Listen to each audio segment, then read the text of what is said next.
As a consumer myself, it would seem that it's actually very easy to send surveys.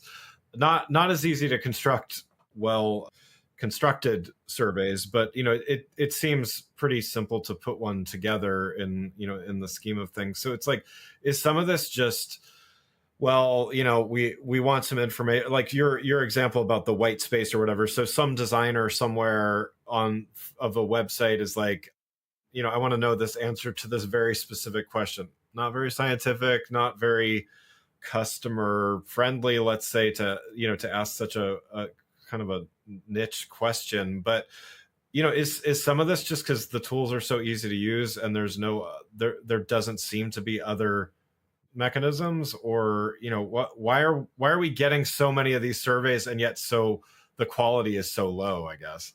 Because anybody can buy Photoshop. Yeah. It doesn't make everybody a designer. Right. Right. Right. I think that's the sort of obvious, maybe it's even a facile answer. I think the Sure. deeper issue could be sort of a lack of awareness of science, Yeah. and a lack of awareness of what good data is. And maybe it's become just a task. Everybody's like, task, I did it.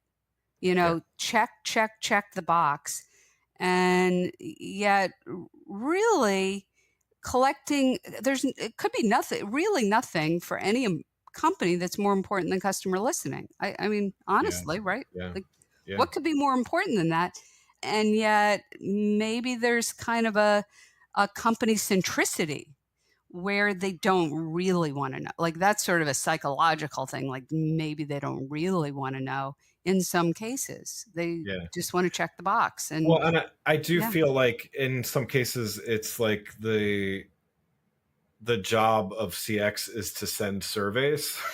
right. I would say like the seasoned CX professionals out there that know what they're doing, like that's their job is certainly not just that, but there are literally people in companies that's their job is CX, and it's to send surveys. And I think to your point, if it requires some more education and some kind of science. And I know we're kind of relegating our conversation to surveys. If we open this up to leading, lagging indicators, all that kind of stuff, then it becomes a very probably even more unwieldy conversation to talk about how those things tie into each other. But if your only tool is a survey, I guess you're going to use it for everything, right? Whether it fits